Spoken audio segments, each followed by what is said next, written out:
जो बंदा जिस धर्म को मानता है उससे हमें कोई कठिनाइयाँ नहीं है, कोई किल्लत नहीं है, कोई दिक्कत नहीं है, ना ही कोई भी एतराज़ नहीं है, होने भी नहीं चाहिए। हम यही मानते हैं कि आप जो बने वो अच्छे इंसान पहले बने। संत कभी भी किसी भी इंसान को जीएस भाई अपने साथ नहीं जोड़ता।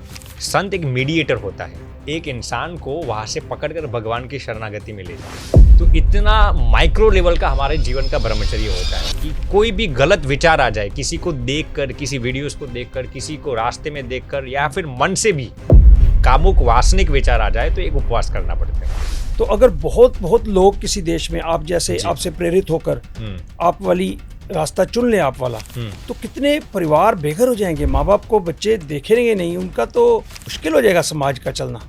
कभी सोचा ऐसे आपने? बेटा भूख लगी है तुरंत ठसक ले। अरे आप अपने बच्चे के अंदर चर्बी डालते जा रहे, फैट्स डालते जा रहे, ट्राइग्लिसराइड्स डालते जा रहे। लोगों ने ये गलत परिधारणा कर दी है कि खाने से ही एनर्जी मिलती है। माँ बाप ये सोचते हैं मेरा बच्चा अगर फेल होगा तो मेरी नाक कट जाएगी। मेरी नाक बच्चे के फेल होने का कोई परेशानी नहीं, उनको परेशानी है कि मेरी नाक कट करेगी। नमस्कार, आदाब एंड सत श्री अकाल दोस्तों। सबसे पहले मैं आपको ये बता दूं कि हमारे जो इस परिवार या चैनल के जो मेन मोटो है वो ये है कि सबसे पहले भगवान पे अटूट विश्वास, भरोसा, कोई शक नहीं उसके ऊपर। दूसरा, नेचर के नज़दीक रहना, कुदरती चीज़ों को खाना, और जैसे सूर्य की गर्मी लेना, नेचर के साथ रहना, हमारा शरीर भी सही रहेगा, मानसिक संतुलन भी बना रहेगा।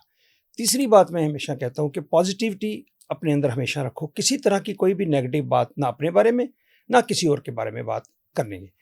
इसके अलावा मैंने ये प्रॉमिस किया है इस चैनल के द्वारा, मैं अपने 61 साल के खट्टे मीठे नमकीन एक्सपीरियंसेस के बेस के ऊपर जो भी मैंने एक्सपीरियंसेस किए, मुश्किलें आई मुझे ज़िंदगी में, वो मैंने आपके साथ शेयर करनी है ताकि आप उनको बाईपास करके कामयाबी के रास्ते पर आसानी से चल सकें। और अगर आप ये समझेंगे कि मेरी बात वैसे सीधी सीधी होगी जैसे लोग आम करते हैं, तो ऐसा नहीं है।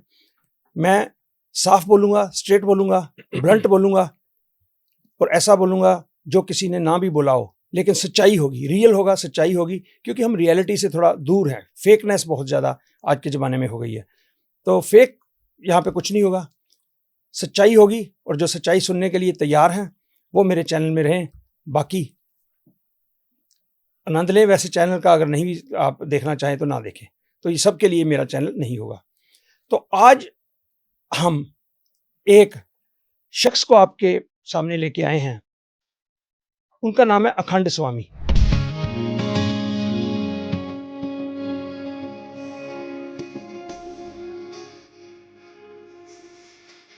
ये अखंड स्वामी जी मुझे 2 महीने पहले अनुराग ऋषि जी के एक इवेंट में मैं गया था, वहाँ पे मिले, तो मैं इनकी पर्सनैलिटी से प्रभावित हुआ।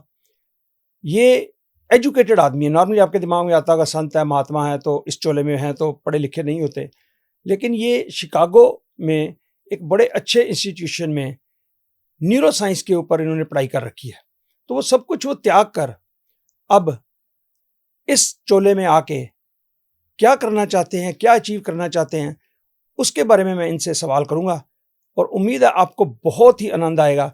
ये भी बेबाक बोलने वाले आदमी हैं, साफ, इनके हर मुद्दे पे इनका ओपिनियन बड़ा स्ट्रॉन्ग है, और अच्छे शब्दों का इस्तेमाल करके ये, स्ट्रॉन्ग शब्दों का इस्तेमाल करके ये आपको समझाने की कोशिश करेंगे। तो स्वामी जी, सबसे पहले बहुत बहुत स्वागत है आपका। बहुत बहुत प्रणाम जीएस भाई आपका। सबसे प्रथम तो मैं सम्राट हमारे राजाधिराज भगवान को शतशः कोटि कोटि कोटि प्रणाम करता हूँ कि उनकी बदौलत हमारा अस्तित्व है जी। खास तौर पर जीएस भाई, आपके आमंत्रण से पहले तो क्षमा प्रार्थी हूँ, थोड़े आने में थोड़ा समय बड़ी मुश्किल से हाथ आया आप। नहीं। बहुत मुश्किल से, कई दिनों से उधर जनवरी से शुरू हुआ है, तब फरवरी को जाके आप मिले हो मुझे।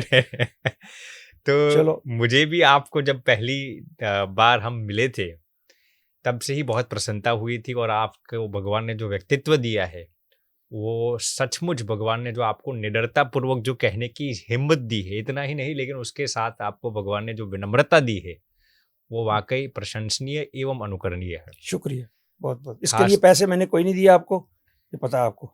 ये नहीं, बोलने नहीं, के लिए नहीं। मैंने कोई पैसे नहीं देखिए दिए हम एक संत है जीएस भाई, तो मजाक था, मैं बीच बीच में थोड़ा मजाक करता रहूंगा क्योंकि कोई बात नहीं, लोग करते जुड़े रहिए। रहे। तो आपने हमारे प्रवचन जैसे बताया, आपने सुने होंगे, तो हम जो बोलते हैं वो निडरता से बोलते हैं, और हम ये नहीं सोचते कि इसका इन्फ्लुएंस क्या पड़ेगा। हाँ, एक संत होने के नाते हमारी एक जिम्मेदारी होती है कि समाज को सही ज्ञान देना। जी, तो आपको मिलकर पहली बार जब मिले थे तब से ही बहुत प्रसन्नता हुई थी। खास धन्यवाद। तौर पर भगवान ने आपको जो दूसरों के उपयोग में आने की जो बात बताई है ना, जी, वो हमें बहुत अच्छी लगती है। आपने अभी अभी आपके चैनल का मिशन बता रहे थे, उसमें जीएस पे मैं एक बात और ऐड भी करना चाहूँगा, आप बुरा मत मानना। जी, जी, श्योर। आपने जो कहा कि नेचर के साथ इंटरेक्ट करना, भगवान पर अटूट विश्वास रखना, ये बहुत बहुत अच्छी चीज़ है। इसको जी, आप जी। बरकरार रखिए। जी। इसके साथ एक चीज़ और भी ऐड कर दीजिए, जो भगवान ने आपको ऑलरेडी दी हुई है। How to help others, how to be some sort of help to the society. जी। आपके जीवन में वो चरितार्थ है। आप इस चैनल के जरिए इसको और भी सुदृढ़ बनाइए, ताकि और भी लोग इसमें से प्रेरणा लेकर दूसरों की सहायता करने का विचार करें। ठीक। क्योंकि जो लोग दूसरों के लिए जीते हैं ना, हम्म, वही सचमुच सुखी बनते हैं। सही। तो आपके जीवन में वो है, आप अपने चैनल के जरिए उसको और भी लोगों तक पहुंचाइए। जी, जी, धन्यवाद जी, आपका जी। बहुत बहुत धन्यवाद इस सजेशन के लिए। जी, जी, जी। और मोटो नंबर 4 अगर हमारा होगा तो यही होगा। धन्यवाद। जी। तो देखा, अच्छे लोगों से मिलो तो अच्छी बातें सामने आती हैं।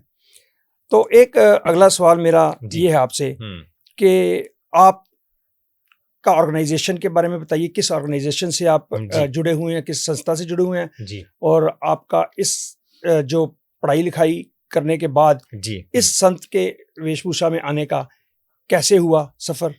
जी, बहुत ही अच्छा प्रश्न पूछा जीएस पे। देखिए, पहले तो हम आते हैं स्वामीनारायण संस्थान से। जी, भगवान श्री स्वामीनारायण का प्राकट्य हुआ था आज से अंदाजन 200 साल पहले। जी, अयोध्या के करीब में छपैया करके एक गांव है, उत्तर प्रदेश में है। वहाँ पर उन्होंने जन्म धारण किया था, और आज करोड़ों की तादाद में उनके भक्त लोग हैं। तो हमारी जो प्रमुख संस्थान है वो है वड़ताल स्वामीनारायण मंदिर, गुजरात में है। वहाँ से हम आते हैं। आज वड़ताल के नीचे there are more than 2000 temples throughout the globe, in North Okay. America, South America, you name it, Australia, Canada, wherever. Mhm. There are more than thousands of volunteers and crores of devotees dwelling throughout the globe. Okay. तो हम वहाँ से आते हैं। अब आपने जो प्रश्न पूछा कि what really instigated me, what really propelled me, what really inspired me to initiate monkhood, that's your question, right? Yes, exactly. तो देखिए जीएस भाई, इसमें मैं बताना चाहूँगा कि देखिए, कभी कभार ईश्वर की प्रेरणाएं होती है। जैसे कि हम कहते हैं ना, जो विचार आते हैं ना, कभी कभार हम करते नहीं है, आज जाते हैं। थॉट्स जिसको कहते हैं। जी। मुझे एक थॉट आया, कहते हैं ना, मुझे एक विचार आया, मैंने किया ऐसा नहीं बोलते हम, मुझे एक विचार आया। तो कभी कभार भगवान ही ऐसे विचार प्रेषित करते हैं हमारे जीवन में। तो जब हम कॉलेज में पढ़ते थे, शिकागो में न्यूरो साइंस की पढ़ाई करते थे, तो हमारे जीवन में लगातार ये विचार आते थे, यार तो you are created for doing something bigger, you are created for not for just mundane education and everything, you are created for helping others. तो वो विचार इतनी तीव्रता से हमारे दिमाग में आ रहे थे कि मैंने I couldn't sleep, there were many weeks that I could not sleep, and this thoughts propelled me to do something new. विचार ऐसे आ रहे थे कि तुम एक संत बन जाओ, तुम एक संत बन जाओ। मेरा बैकग्राउंड संत का नहीं था, मेरे विचार भी संत जैसे नहीं थे, लेकिन इतने विचार आ रहे थे कि आपको संत बनना है, संत बनना है, and I could not control that thoughts. फिर हमने एक्सप्लोर करना शुरू किया, हमने कई रिलीजियंस को एक्सप्लोर किया, क्रिश्चियनिटी को, जुडाइज्म को। फिर हमें लगा कि जो सनातन हिंदू धर्म में जो है, वो वहाँ से हम एक बैकग्राउंड बनाकर, हम सनातन धर्म हमारे लिए सबसे नायाब होगा दूसरों की भलाई करने के लिए। फिर हमने सनातन धर्म की ओर कई भगवत गीता, श्रीमद् रामायण, भागवतम, हरि लीलामृत, भक्त चिंतामणि, ऐसे कई ग्रंथों का अध्ययन किया। फिर हमें लगा कि आई शुड इनिशिएट मॉन्कहुड। और उस काल के दौरान हमारे एक मित्र थे, उनके जीवन में एक ऐसी इंसिडेंट हुई, उसकी बदौलत हमें बहुत प्रेरणा मिल गई। एक हमारे यूएस में, शिकागो में एक मित्र है, नाम नहीं दूंगा मैं क्योंकि he has told me not to disclose it anyway. He was diagnosed with 4 stage blood cancer. GS भाई, 4 stage leukemia, meaning doctors told him that you will not survive for more than 2 to 3 months. And he was extremely melancholic that he's not going to survive for more than 2 to 3 months. तो वो बंदा आप जैसा था, जब भी college में आ रहा था तो हमें आनंद में ला देता, प्रफुल्लित करता था, लोगों को इंस्पायर करता था, लेकिन वो एथियस्ट था, वो भगवान में मानता नहीं था। तो अचानक उनके ड्रीम्स में भगवान आते हैं और कहते हैं कि, इंग्लिश में कहते हैं, I'll cure your cancer. Okay. Real incident. God told him, I'll cure your cancer. That guy was not ready to believe it. वो हिंदुस्तान वो no, he was a white American guy. He was an atheist. वो भगवान में मानता नहीं था। ठीक है। दूसरे दिन वही ड्रीम आया, भगवान आते हैं और कहते हैं कि I'll cure your cancer. English में उसके साथ बोलते, वो बंदा को तो हिंदी तो आता नहीं था। He thought all of this is superstitions or just एक कल्पना है, फैंटेसी, क्योंकि उसे ऐसा लगता था मुझे अंतकाल मेरा दिखाई दे रहा है तो मुझे ऐसे हेलुसिनेशंस होते होंगे। So he was not ready to believe all these dreams. तीसरे दिन वही ड्रीम आया, वही भगवान आए और कहते हैं कि I'll cure your cancer for sure. This guy was not ready to believe it. 3 days continuously God came in his dream, and then he was not coming to college because he knew that he's going to die in just few months. And then we were friends of 5-6 people, and one of our friends called him and asked him, why are you not coming to the college? वो बंदा कुछ बोल नहीं रहा था। फिर उसने कहा कि I'm diagnosed with 4-stage blood cancer and I'm not going to survive for more than 2 to 3 months. That's what doctors told me. That's the reason I'm extremely depressed and melancholy. Swami टोकूंगा, प्लीज जरा हिंदी में जितनी ज्यादा बात कर सके हमारे दर्शक अच्छी तरह समझेंगे। जी, निकल जाती है आपकी इंग्लिश, मुझे कोई पता बात है, नहीं, कोई बात हिंदी थोड़ा प्लीज। जी जरूर। तो डॉक्टर्स ने उनको कहा कि अब आप सर्वाइव नहीं करेंगे, तो ये बहुत ही डिप्रेस्ड हो गए। फिर हुआ क्या कि हमारे फ्रेंड्स एक दिन हमारे कॉलेज में आते हैं और कहते हैं कि अब मैं नहीं जीऊंगा। वो कहते हैं कि हमारे फ्रेंड सर्कल में 5-6 लोगों का था, इसमें से 2-3 इंडियन लोग थे। एक मैं था, एक दूसरी महिला थी, वो इंडियन थी, और एक दूसरा बंदा था, वो इंडियन था। तो वो बहन थी, उनको भगवान पर बहुत आस्था थी। तो वो कहते हैं कि भगवान यदि आपके स्वप्न में आके कहते हैं कि आपका कैंसर हम मिटा देंगे, तो वो गलत नहीं हो सकता। आपके स्वप्न कभी भी गलत नहीं हो सकते। आपके लिए स्वप्न है, भगवान के लिए वो स्वप्न नहीं है। वो मानने के लिए तैयार नहीं था। तो वो बहन जो थी, भारतीय महिला थी, वो उसको हॉस्पिटल में ले जाती है, सीटी स्कैन से हमारा सब ब्लड रिपोर्ट सब करवाती है, and you will be flabbergasted to hearken, उसका 4 स्टेज का ब्लड कैंसर बिल्कुल कतई नॉर्मल हो गया। वो बंदा यकीन करने के लिए तैयार नहीं था, उसको लगा ये कैसे हो सकता है, विश्वास करने के लिए वो तैयार नहीं था। 4 स्टेज उसका ब्लड कैंसर बिल्कुल नॉर्मल हो गया। भगवान 3 दिन उसके स्वप्न में आते। फिर वो बंदा एथियस्ट में से बहुत ही आस्तिक हो गया, भगवान पर अटूट विश्वास रखने लगा, सनातन धर्म को अपनाने लगा अपने जीवन में। तो उससे आपको इंस्पायर किया? तो ये जब मेरे दिलो दिमाग में विचार होते थे संत बनने के लिए, फिर उसी काल के दौरान ये इंसिडेंट हुई। तो ये इंसिडेंट ने मुझे बहुत ही इंस्पिरेशन दिया कि यदि नास्तिक के लिए भगवान इतना कुछ कर सकते हैं, तो यदि मैं भगवान के लिए मेरा जीवन समर्पित कर लूँ, तो भगवान कितना कितना हमारे लिए कर पाएंगे। आपने एक बताया कि सपने में जो आती है बात तो गलत नहीं होती, भगवान जो जी। तो मेरे को सपने में तो 3-4 बार कैटरीना कैफ आई, तो मेरे घर तो आ बैठी है मेरे सामने, तो अभी तक तो आई नहीं, वो सच्चा नहीं हुआ मेरा सपना। सही बात है, बहुत ही अच्छा प्रश्न पूछा। देखिए, जो इंसान स्वप्न में आते हैं ना, हमारे सबका भौतिक शरीर होता है जी, हमारा शरीर माया से बना हुआ होता है, तो वो गलत हो सकता है। लेकिन जो भगवान होते हैं ना, उनका शरीर दिव्य होता है। भगवान के अंदर कोई भी ऐसा भौतिक भाग नहीं है जो आप इसको त्याग कर सके। तो भगवान यदि स्वप्न में आए या साक्षात दर्शन दे, वो सही अच्छा, भगवान अगर आके कहे कि कैटरीना कैफ आएगी तब आएगी। यदि कोई इंसान आएगा, कैटरीना कैफ सपने में आ जाए तो उसका कोई मायना नहीं, कोई मायना नहीं है। ओहो भगवान जी कृपा करो कृपा करो। अच्छा जी, तो ये भगवान की मैं बात करता हूँ। तो एक बात और मैं पूछना चाहता हूँ कि आपका अब ऑब्जेक्टिव आने वाली लाइफ, मतलब ऑब्जेक्टिव क्या है आपका, क्या अचीव करना चाहते हैं? बहुत ही अच्छा प्रश्न पूछा। देखिए, हमारे भारत में आने का प्रमुख मकसद यही है कि हम लोगों को सनातन धर्म की ओर प्रेरित करना चाहते हैं, यानी कि ह्यूमैनिटी की ओर प्रेरित करना चाहते हैं। जो बंदा जिस धर्म को मानता है, उससे हमें कोई कठिनाइयां नहीं है, कोई किल्लत नहीं है, कोई दिक्कत नहीं है, ना ही कोई भी ऐतराज नहीं है, होने भी नहीं चाहिए। हम यही मानते हैं कि आप जो बने वो अच्छे इंसान पहले बने, आपके अंदर ह्यूमैनिटी के वैल्यूज होने चाहिए। तो हमारे भारत आने का मेन मकसद, अभी हम क्या करते हैं, लोगों को डी एडिक्शन की ओर प्रेरित करते हैं। जैसे कि कोई ड्रग्स लेता है, शराब करता है, तो उनको डी एडिक्ट करके सत्कार्यों की ओर प्रेरित करते हैं। खास तौर पर हमारा मिशन यूथ्स को हम ज़्यादा टारगेट करते हैं, कि जिनके अंदर यूथ्स को आजकल आप देखेंगे तो ये पोर्नोग्राफी, मैस्टरबेशन से लेकर ड्रग्स के एडिक्शंस बहुत बढ़ चुके हैं, ह्यूमैनिटी के वैल्यूज़ कम हो गए हैं, माता पिता का आदर नहीं करना। तो ये सब वैल्यूज़ हम यूथ्स के अंदर रिवाइव करना चाहते हैं। ये हमारा प्रमुख मकसद है, और धीरे धीरे उनको सनातन सत्य जो परमात्मा है उनकी ओर लगाव करने के लिए प्रेरित करते हैं। धन्यवाद। देखिए अगला मैं एक बता दूं एक जी बात। जी जी बोलिए। देखिए हम एक संत है। संत कभी भी किसी भी इंसान को जीएस भाई अपने साथ नहीं जोड़ता। संत एक मीडिएटर होता है। एक इंसान को वहां से पकड़कर भगवान की शरणागति में ले जाना, अपने में आप में जोड़ना, वो संत का मकसद नहीं है। समझ रहे? यदि कोई इंसान अपने आप में जोड़ दे तो उसको संत नहीं कहते।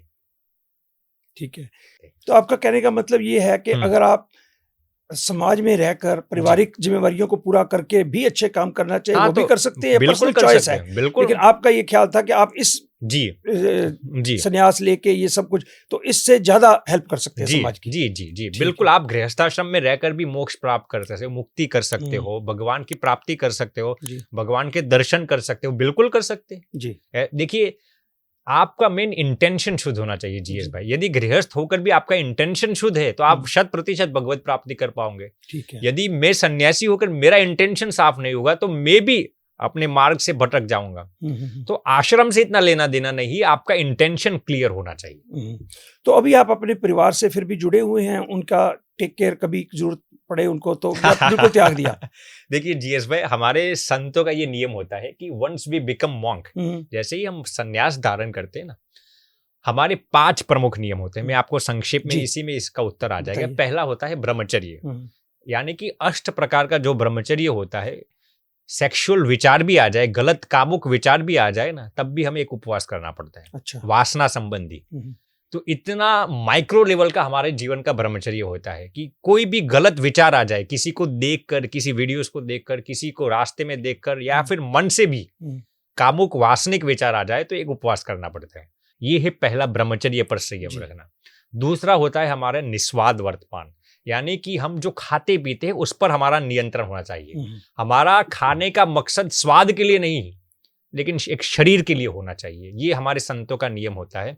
माने हमें ऐसा नहीं कि चलिए आज पिज्जा खाने का मन हुआ, आज सैंडविच खाने का मन हुआ, आज ये खाने का मन हुआ तो ये खा लेंगे। खाना एक हमारे लिए एक मीडियम है, वो हमारा मकसद नहीं है हैप्पीनेस के सोर्स का। तो ये दूसरा नियम होता है। तीसरा होता है हमारा निर्लोभ वर्तमान, यानी कि we are not suppose to carry any sorts of financial things. हमारे नाम का कोई पर्सनल बैंक अकाउंट्स नहीं होते, ना ही हमारे जेब होते हैं जिसमें हम पैसे रख सकते हैं। तो यानी कि निर्लोभ होना चाहिए, आपके अंदर लोभ नहीं होना चाहिए, ग्रीड नहीं होना चाहिए, समाज को देने के लिए कुछ होना नहीं। चौथा होता है आपने जो बताया निस्नेह वर्तमान, यानी कि we are not suppose to have any connections with our family members. जैसे कि हमारे इस आश्रम के पहले, जिसको हम पूर्व आश्रम कहते हैं, संन्यास धारण करने से पहले, तो हमारे माता पिता, भाई बहन, जो कुछ भी हमारे करीब के रिश्तेदार जितने भी होते हैं ना, उनसे हम किसी भी प्रकार का संबंध नहीं रख सकते। अच्छा। जैसे कि हमारे संन्यास धारण किए 14 साल हो गए। अच्छा। अप्रॉक्सीमेटली तो 14 साल से हमने एक बार भी हमारे माता, पूर्वाश्रम के जो माता पिता है उनके साथ कभी भी बात नहीं की पिछले 14 साल से। ना ही हमारे भाई जो होते हैं पूर्वाश्रम के, अब तो हमारे कोई भाई ही नहीं है, क्योंकि अब हमारे लिए आप ही हमारे भाई सभी भाई हैं। तो उनके साथ हम किसी भी प्रकार का संबंध नहीं रखते, क्योंकि इसका मकसद एक ही अब हमारे लिए, जो हमारे ग्रंथों में लिखा है, वसुधैव कुटुंबकम, यानी कि आप ही अब हमारे परिवार के हो चुके। पूरा विश्व हमारा परिवार है, कोई एक पर्टिकुलर इंसान नहीं है। तो किसी के प्रति द्वेष भी नहीं और आसक्ति भी नहीं। ठीक है। और 5वां सबसे महत्वपूर्ण नियम जीएस भाई ये है निर्माण वर्तमान, यानी कि कोई हमें अपमान करे, कोई हमें ताड़े मारे, लताड़े, गालियां दे, या फिर हमारे साथ ईर्ष्या करे, या फिर हमें मारने की भी चेष्टा करे, तो उसके प्रति गलत विचार नहीं करना। अच्छा। ये सबसे महत्वपूर्ण और सबसे डिफिकल्ट नियम है। मान लीजिए कि किसी को देखकर हमें ये विचार आ जाए कि इसका गलत करना है, तब भी हमें एक उपवास करना पड़ता है। तो किसी के साथ ईर्ष्या तो नहीं करना, लेकिन कोई हमारे साथ गलत करे ना, उसकी की भलाई के विचार करने हमें। तो 14 साल का जब से आपने इस संन्यास लिया जी, तो आपको सबसे 100% आप इस 5 असूलों पे उतर रहे हैं, या कभी कभार कोई?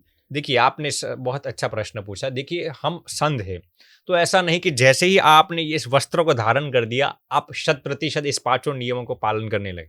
बाह्य रूप से मैं 100% पालन करता हूँ, लेकिन कभी कभार देखिए हम इंसान हैं, तो कभी कभार प्रसिद्धि के विचार आ जाते हैं, कभी कभार ऐसे विचार आ जाते हैं।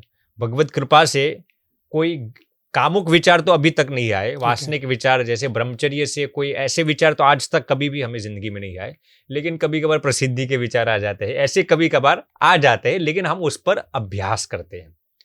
तो जानबूझकर हम किसी भी नियम का उल्लंघन नहीं करते। अब हमारे पूर्व जन्मों के आधार पर हमारे संस्कार बनते हैं, तो कभी कभार उसके आधार पर विचार आ जाते हैं, लेकिन हम उस विचार को इंप्लीमेंट नहीं करते, खराब विचारों का। मान लीजिए कि आप हमारे साथ बैठे फॉर एग्जाम्पल, और मान लीजिए कि हमें ऐसा लगा कि अरे यार जीएस भाई तो पैर ऊपर पैर चढ़ाकर बैठे फॉर एग्जाम्पल, तो ये गलत विचार हमें किसी के प्रति नहीं करना। अब मान लीजिए आ गया, तो हम क्या करेंगे, हम कहेंगे नहीं जीएस भैया तो महान है, ऐसा कर कर वो विचार को टाल देंगे। तो विचार नहीं आते ऐसा नहीं है, मैं ये नहीं कहूंगा कि मैं पूरा एनलाइटन हो चुका है, ऐसा नहीं कहना चाहता, लेकिन हम जरूर अभ्यास जरूर करते हैं।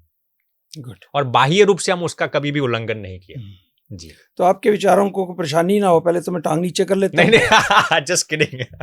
तो बाकी अगर जैसे कह रहे हो कि आपके विचार ना आए वासना के इस तरह के, तो फिर जो अक्सर तो दुनिया में ये देखा गया ऐसे ना विचार आए तो माँ बाप बच्चे को लेके डॉक्टर के पास चले जाते हैं। जी। कोई तो प्रॉब्लम है तो किसी ने ऐसा नहीं कहा कि डॉक्टर के पास जाओ? नहीं, क्योंकि देखिए हमने ये जानबूझकर हमारे मन पर कंट्रोल रखा है जी। ऐसा नहीं है कि जन्मजात हमें कोई इच्छा ही नहीं थी, समझ रहे हैं मेरी बात?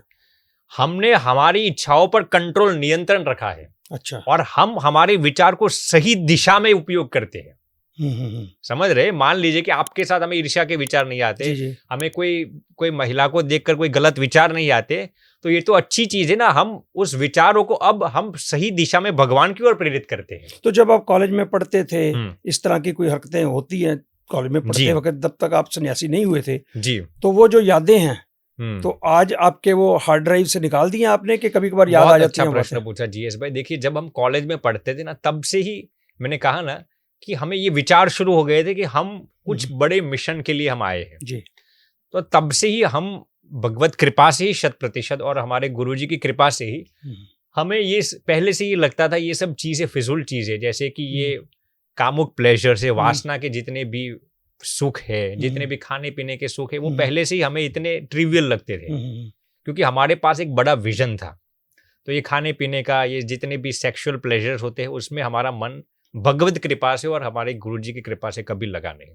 तो आपने कहा कि जो परिवार से आप रिश्ते तोड़ लेते हो, तो अगर बहुत बहुत लोग किसी देश में आप जैसे आपसे प्रेरित होकर आप वाली रास्ता चुन ले, आप वाला, तो कितने परिवार बेघर हो जाएंगे, माँ बाप को बच्चे देखेंगे नहीं, उनका तो मुश्किल हो जाएगा समाज का चलना। कभी सोचा है ऐसे आपने? 100% सोचा है। मैं आपको बताता हूँ, आप जितने भी लोगों के आगे ऐसी भगवान की बातें करेंगे ना, हजारों में से नहीं लाखों में से एक इंसान सन्यास को धारण कर पाएगा। अच्छा।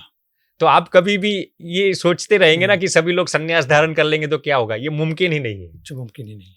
भगवान ने टास्क ले के भेजा होता है। हाँ, फला आदमी भगवान ने कुछ लोगों को एंटरप्रेन्योर्स बना दिया है, कुछ लोगों को बिजनेसमैन, कुछ लोगों को अलग अलग क्षेत्र में भगवान ने ऐसा सर्जन किया है और भगवान इसका बैलेंस करते हैं। तो आप कभी भी ये चिंता मत करना कि यदि सभी लोग सन्यासी हो जाएंगे तो कभी भी नहीं होगा। सतयुग में भी नहीं हुआ तो कलयुग में कैसे होगा? तो दूसरी बात भी आई कि क्योंकि आप लोग जो हो, कितने नंबर्स में हो मुझे नहीं मालूम एग्जैक्टली, तो अब देश की जो प्रोडक्टिविटी है जी, उसमें आप लोगों का तो कंट्रीब्यूशन है ही नहीं जी। तो आप जो इंडिया की ग्रोथ हो रही है, प्रॉस्पेरिटी हो रही है इस समय, जीडीपी ग्रोथ, उसमें आप लोग कहीं भी कंट्रीब्यूट नहीं करते। तो आपको कभी एहसास नहीं होता कि हम इस देश के लिए कोई खास प्रोड्यूस नहीं कर पा रहे? संत लोग, मैं सही संतों की बात करता हूँ, मैं जो फर्जी संत है उसकी बात नहीं करता। जो सच्चे संत होते हैं ना, वो सबसे ज्यादा राष्ट्र निर्माण में काम करते हैं। आप पुरातन सनातन संस्कृति से देखिए, महर्षि वेदव्यास जी, वाल्मीकि जी, गौतम ऋषि, कोई भी सन्यासी ऋषि को आप पकड़ लीजिए, सन्यासियों की बदौलत ही हमारा देश चलता है। और ऐसा नहीं है, आर्थिक कंट्रीब्यूशन भी संत लोग ही करते हैं, सामाजिक सुधार भी संत लोग ही लाते हैं, सुपरस्टिशंस यानी कि अंधश्रद्धाओं को दूर भी सच्चे संत लोग ही करते हैं। इसलिए मुझे कभी भी ये मलाल या ये दुख नहीं हुआ कि संत लोगों ने कुछ कंट्रीब्यूट नहीं किया। हम अनेक हजारों लाखों करोड़ों गृहस्थों के जीवन को उजागर करते हैं। तो ये कैसे? हमने हमारे एक के जीवन का समर्पण किया है, लेकिन बाकी के लाखों लोगों के जीवन में सुधार करते हैं ना। तो ये जो कारें हैं और ये ट्रैवलिंग करती हो हवाई जहाज़ों पे इधर उधर आना जी। जाना, तो वो खर्चा कौन उठाता है? देखिए ये भक्त लोग ही उठा लेते हैं। इसमें होता क्या है, कई भक्त लोग होते हैं, वो कहते हैं स्वामी जी हमें ये सेवा दीजिए, हमें आप मान लीजिए कि आप यूएस कनाडा जा रहे हैं तो स्वामी जी हम इसकी सेवा कर लेंगे। मान लीजिए आप गरीबों के लिए अन्न का भंडारा करते हैं, कुछ अस्पताल चला रहे गरीबों के लिए, ज़रूरतमंद इंसानों के लिए फ्री एजुकेशन दे रहे, लोगों को डी एडिक्ट करते हैं। जैसे कि ये कैलेमिटीज आते हैं तो उन पर वो जब अन्न क्षेत्र चलाते हैं, वो सब भक्त लोग ही डोनेट करते हैं ना। माने जो अच्छे लोग हैं वही कहते हैं कि स्वामी जी हमें इस काम की सेवा कीजिए। तो मतलब ये कि जी। लोगों की कमाई का इस्तेमाल करना ठीक बिल्कुल। है, लेकिन अपनी आपने खुद कमाई नहीं कोई करनी। जी, ऐसा ही देखिए है। ऐसा ही है। देखिए मान लीजिए कि आपने for example I am just giving an example, आपने मान लीजिए 1 करोड़ रुपया संस्थान में डोनेट किया जी। For example. हम्म, यदि वो डोनेशन का उपयोग मैं मेरे निजी जीवन के लिए करूंगा, हम्म, मेरी अय्याशी के लिए, या मेरी जो इच्छाएं हम्म, वो पूरी करने के लिए, तो मैं भगवान का गुनहगार हो जाऊंगा। क्योंकि वो कमाई आपने ईमानदारी से कमाई होगी, अपना पसीना बहाकर कमाई होगी, और वो इनकम, वो डोनेशन का उपयोग यदि मैं मेरे निजी स्वार्थ के लिए करूंगा ना, तो वो सबसे ज्यादा आपका गुनहगार तो होगा, लेकिन भगवान का गुनहगार होगा। तो जो लोग डोनेशन या कुछ भी करते हैं कहीं पर भी, मैं आप किसी भी धर्म को उठा लीजिए, वो हमेशा सत् कार्यों के लिए प्रेरित करने की जिम्मेदारी उस संत की, या जो कोई उसका मुखिया होता है उसकी जिम्मेदारी होती है। यदि वो निजी स्वार्थ के लिए करेगा ना, वो भगवान का गुनहगार हो जाएगा। तो इसी में सवाल मेरा एक और दिमाग में जी। आया कि ये कौन डिसाइड करता है कि ये काम जो है जो पैसे का इस्तेमाल है कैसे हो रहा है? अगर आप कहें कि किसी भक्त ने 1 करोड़ रुपया दिया, जी। तो आप उसमें से हवाई जहाज की टिकट लेके स्विट्जरलैंड के जंगलों में जाके कहते मैं भक्ति करना चाहता हूँ, तो वो इस्तेमाल पर्सनल हुआ या सही इस्तेमाल हुआ? नहीं, देखिए आप यदि दूसरों की भलाई के लिए करते हैं, अच्छा। ट्रैवलिंग तो हर कोई इंसान करता है, लेकिन आप किस मकसद से करते हैं? आप मकसद तो अच्छा ही है आपका। नहीं, मान लीजिए कि आप कोई इंसान मान लीजिए स्विट्जरलैंड जा रहा है फॉर एग्जांपल, यदि वो भोग विलासिता के लिए जा रहा है, कोई इंसान पेरिस में जा रहा है, कहीं पर भी जा रहा है, भोग विलास, वो तो इंसान खुद ही डिसाइड करेगा ना। वो भगवान को साक्षी रखकर करना पड़ेगा।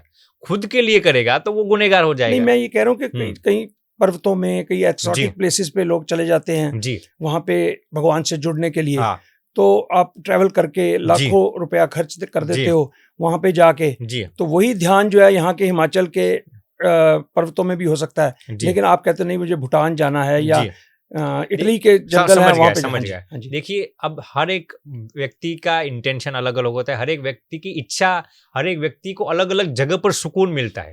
लेकिन मान लीजिए कि वो मेडिटेशन के लिए जाता है, भगवत प्राप्ति के लिए जाता है, साधना के लिए जाता है, तो उसकी साधना से समाज में लाखों लोगों को लाभ मिलेगा।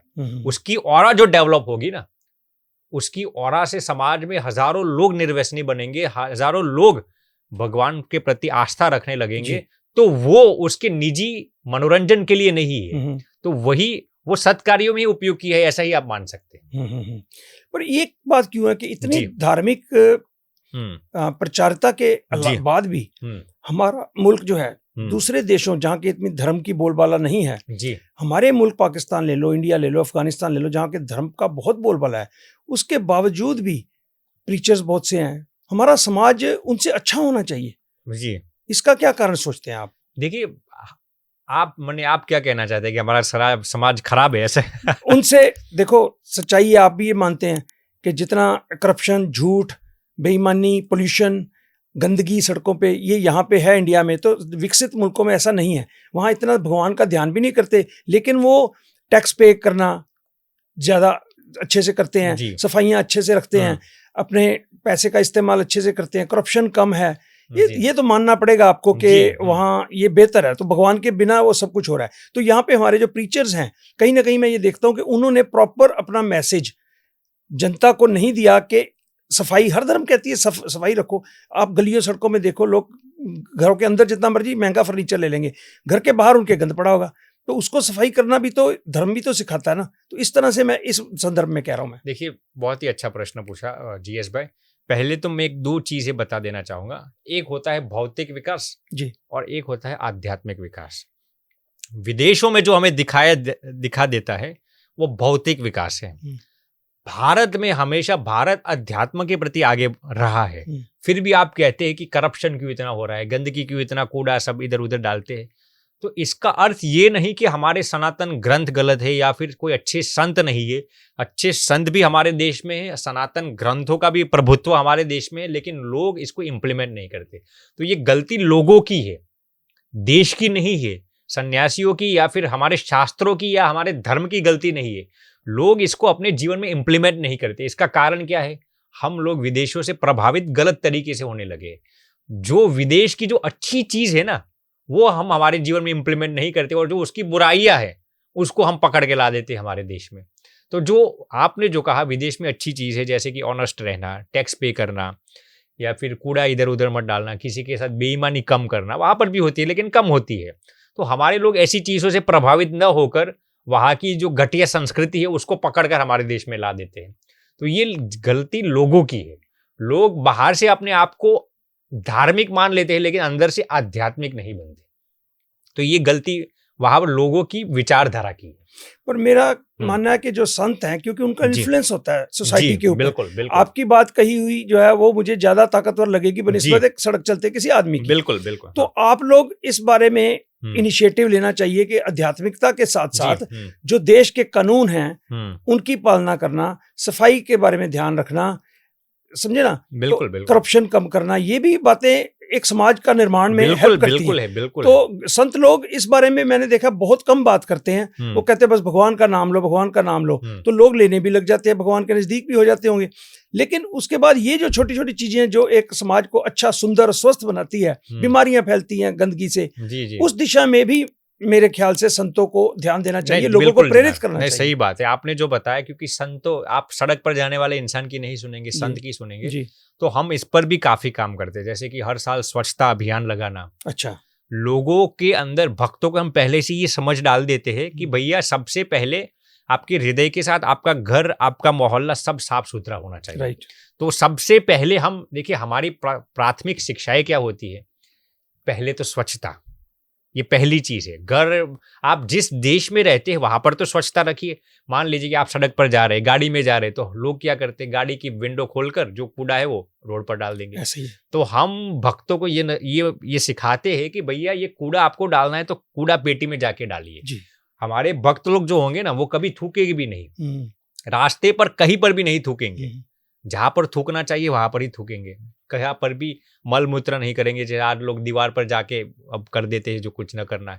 तो हम भक्तों को सबसे पहले ये सिखाते हैं, उसके बाद डी एडिक्शन की ओर प्रेरित करते हैं। पान मसाला गुटखा सिगरेट सब छोड़िए, फिर इंटेग्रिटी सिखाते हैं। तो हम भक्तों को जीएस भाई ये सब चीजें सिखाते हैं कि आप पहले ह्यूमन बनिए, इंटेग्रिटी, टैक्स में आप कभी भी चोरी मत कीजिए, लोगों के साथ बेईमानी मत कीजिए, आपकी भाषा को विशुद्ध रखिए। ये सब चीजें हम पहले भक्तों को सिखाते हैं। सुनते नहीं है, सुनते हैं लेकिन ये लोग... धीरे धीरे फेरफार आता है ना लोगों के जीवन में। जी। तो जोर से, जरा जोर लगा के करिए थोड़ा सा। हाँ जरूर। आप जैसे भक्त होते हैं तो तुरंत सुन लेते हैं। I think there is something like you are not putting enough. उनके प्रेशर डालो, कोई बात नहीं जी। हाँ, क्योंकि समाज, हिंदुस्तान देखो, मेरे ख्याल से स्वामी जी, हिंदुस्तान को कई दिशाओं में बहुत सा काम करना है। जी बिल्कुल। क्योंकि मैं दोनों देशों को देख चुका हूँ, वहां भी 25 साल रहा हूँ, यहाँ पे देखा। पैदा हुआ, यहाँ पे कोई देखा, अब वापस आता हूँ। मुझे अपनी धरती से प्यार है, बहुत प्यार है, तो मुझे जाने का दिल नहीं करता। यहाँ पे कुछ ऐसी चीजें देखते हैं ना, उनमें लगता है कि हम क्यों नहीं बदलते, इन चीजों से हम क्यों नहीं बाहर आते। जैसे लाइन में खड़े हुए हैं किसी टिकट लेने किसी चीज में, तो पिछला आदमी आके सीधा आगे चला जाता है। भाई अगले बंदों की कोई उसे रिस्पेक्ट ही नहीं है कि भाई वो पहले लाइन में लगे। कॉमन सेंस है ये तो। कॉमन सेंस इन चीजों को तो हमें सभ्य समाज से ये चीजें सीखनी चाहिए। बिल्कुल। रिस्पेक्ट करो, एक दूसरे के साथ टचिंग बहुत ज्यादा ना करो, हाथ लगा देते हैं ऐसे ऐसे, कहीं मतलब अच्छा नहीं महसूस करते कई लोग।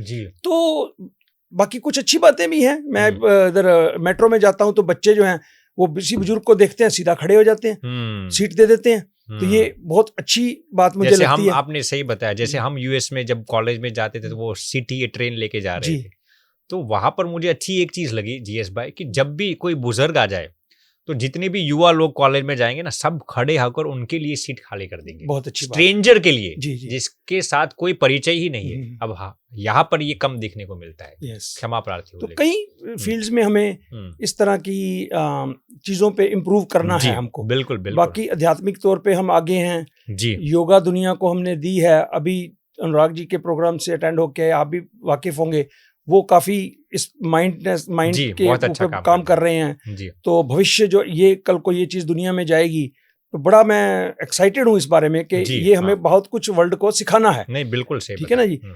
तो एक बात और स्वामी जी मैं पूछना चाहता था कि एक स्वामी जो सन्यासी जो है जैसे आप, तो आपकी दिनचर्या कैसे रहती है? दिन में कैसे उठते हो, क्या करते हो, सारा दिन की चर्या थोड़ा सा अंदाजा? देखिए, अक्सर संत लोग 4 या 5 के बीच उठ जाते हैं, कई लोग तो 3 बजे उठ जाते हैं। ठीक है। लेकिन लेटेस्ट बाय 4:35 सब उठ जाते हैं। और फिर दिनचर्या ऐसा होती है, पहले कुछ भगवान का नाम स्मरण करके, मेडिटेशन करके, फिर स्नान इत्यादि शौच क्रिया सब निपटा कर पूजा पाठ करना, भगवान की आरती में जाना, फिर लोग अपनी अपनी सेवा में रहते हैं। अक्सर आप मेरी बात बताएं तो मैं दिन में 2 बार भोजन लेता हूँ, और वो भी मैंने पिछले कई समय से ऐसा प्रैक्टिस किया कि 16 घंटे का मैं इंटरमिटेंट फास्टिंग करता हूँ हर दिन। अच्छा, हर दिन? हर दिन, यानी कि मैंने आज शाम को मान लीजिए कि 6 बजे मेरा आखिरी भोजन लिया, मान लीजिए फॉर एग्जांपल, तो दूसरे दिन में 11-12 बजे के पहले कुछ नहीं खाऊंगा। तो 16 से 18 घंटे का मैं हर दिन इंटरमिटेंट फास्टिंग करता हूँ। और अक्सर मैं फलाहारी चीज़ें ज़्यादा लेता हूँ, क्योंकि जब आप ट्रैवलिंग करते हैं तो आपको वो एनर्जी चाहिए।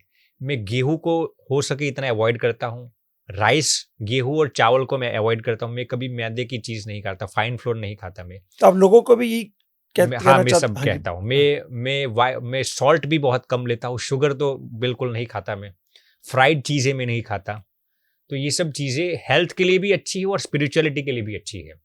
जैसे कि आजकल लोग आप देखेंगे, गेहूं की बात छोड़िए, अब मैदे की ही चीज़ें खाते हैं। अब मैदा डाइजेस्ट होने में ही शरीर में कितने समय लग जाता है, इसकी बदौलत तो डाइजेशन के प्रॉब्लम हो जाए, आगे जाके कोलन कैंसर हो जाते हैं। तो मैं गेहूं अवॉइड करता हूँ, चावल अवॉइड करता हूँ, तली हुई चीज़ें अवॉइड करता हूँ, शुगरी आइटम्स अवॉइड करता हूँ, सॉल्ट हो सके इतना कम खाता हूँ, और मीठी चीज़ें तो बिल्कुल नहीं खाता मैं। नेचुरल जो शुगर आती है वो मैं ले लेता हूँ। तो इसका कारण ये है कि आपके शरीर के अंदर एनर्जी बहुत बढ़ जाती है। देखिए, जो लोग गेहूं और चावल खाते हैं ना, उनको लंबे अरसे में डायबिटीज की दिक्कतें होती है। तो मुझे याद है एक बार आपने कहा था जीएस भाजी ये गुलाब जामुन खाओ आप, हाँ। तो फिर वो आप खाते नहीं हो, मुझे खिलाने के लिए क्यों? देखिए, हम तो संत है, आपको खिलाने की जिम्मेदारी हमारी है। नहीं, मीठा तो मत खिलाओ ना फिर। आप हमें भी अच्छे रास्ते पे डालो। मैं सीधे आपको ये कह दूंगा, जीएस भाई आप आज से मिठाई बंद कर दो, तो आप कहेंगे अरे ये तो स्वामी जी खुद नियम का पालन करते हैं और हमारे भी ऊपर शक्ति डाल देते हैं। लेकिन हम हमारे प्रवचन में इसका काफी जिक्र करते हैं, आप गेहूं चावल वो सब कम कीजिए, वो हमारे स्वास्थ्य के लिए बहुत अच्छा नहीं है। इस बारे में और बताइए, क्योंकि पूरा हिंदुस्तान गेहूं खाता है, चावल खाता है। जी, देखिए, आपको खाना है तो बाजरा खाइए। अच्छा, मिलेट्स ले लीजिए आप चने की रोटी खाइए। चना जो होता है ना, आप लोग क्या कहते हैं मुझे मालूम, चना, वो छिलके के साथ खाइए। राइस खाना है तो आप ब्राउन राइस खाइए, छिलके के साथ खाइए। लेकिन ये मैदा तो कंप्लीटली अवॉइड कीजिए। अच्छा, ये बहुत ही खतरनाक है आपके हेल्थ के लिए। थोड़ा योगा प्राणायाम कीजिए। मैं हर दिन जीएस भाई कम से कम 25 किलोमीटर चलता हूँ। पैदल चलते 25 किलोमीटर? पैदल मैं हर दिन तकरीबन ऑन एवरेज 8 घंटे चलता हूँ। तो घंटे का 4 किलोमीटर आप गिनेंगे, फिर भी 32 किलोमीटर हो जाते, फिर भी मैं 25 किलोमीटर तो हर दिन चलता हूँ। वाह! इसकी बदौलत हमारा हेल्थ बहुत अच्छा रहता है। आप कहेंगे आप स्किनी है, अंडरवेट है, लेकिन देखिए, ज़्यादा मोटापा हो जाना इससे ज़्यादा बेहतर है स्किनी होना अच्छा है। तो इसकी बदौलत हमारे अंदर एनर्जी लेवल्स बहुत अच्छे होते हैं। जब हम मेडिटेशन करने के लिए बैठते हैं, भगवान का नाम स्मरण करना है या कुछ भी एक्टिविटी करनी है ना, तो हमारे अंदर एक नई ऊर्जा होती है। जो इंसान खाने के अंदर ही अपनी पूरी एनर्जी लगा देगा ना, वो क्या खा कुछ भलाई कर पाएगा लोगों को। इसीलिए अपनी जिह्वा इंद्रिय पर कंट्रोल होना बहुत जरूरी है। अब हमारा ही तौंद बाहर आती रहेगी, लटकती रहेगी, तो हम क्या समाज को नहीं आपकी नहीं आती लेकिन हम क्या समाज को उपदेश देंगे। इसीलिए आहार पर संयम होना बहुत जरूरी है। हम हो सके इतनी फाइबर वाली चीजें ज्यादा लेती है, जैसे कि ये वेजिस हो, ऐसी चीजें ज्यादा लेते हैं। तो यहाँ पे अब अवेलेबिलिटी चीजों की इतनी हो गई ना, ये बात आपकी बहुत सही है कि जितना हमारी धारणा ये है कि जैसे माँ कहती है बच्चे ने खाया नहीं, सुबह से कुछ खाया नहीं, या पत्नी हस्बैंड को देती है, हम्म। आपने खाया नहीं दोपहर से, अब खाया नहीं, तो जितना भूखा रहो उतना शरीर जो है अच्छी परफॉर्म करता है। बिल्कुल सही जी। बात बताई आपने।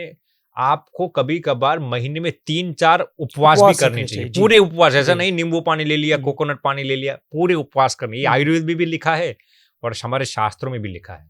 उपवास करने से एक जापानीज स्टडी अभी पब्लिश हुई थी, आप बखूबी जानते होंगे, नोबेल प्राइज भी मिले था उनको। जो लोग निर्जला उपवास करते हैं ना, एक दिन के लिए पानी भी नहीं पीते, 36 घंटे के लिए, उनके जो कैंसर के सेल्स होते हैं ना, वो स्टार होने लगते हैं और इसके बदले उनको कैंसर होने की संभावना बहुत कम हो जाती है। तो उपवास आपके भविष्य के हेल्थ के लिए भी बहुत अच्छा है, आपको कैंसर की संभावनाएं भी कम कर देगा। बहुत अच्छी। आजकल माता पिता बच्चों को क्या सिखाता है, बेटा भूखा नहीं रहना, बेटा भूख लगी है तुरंत ठसक ले।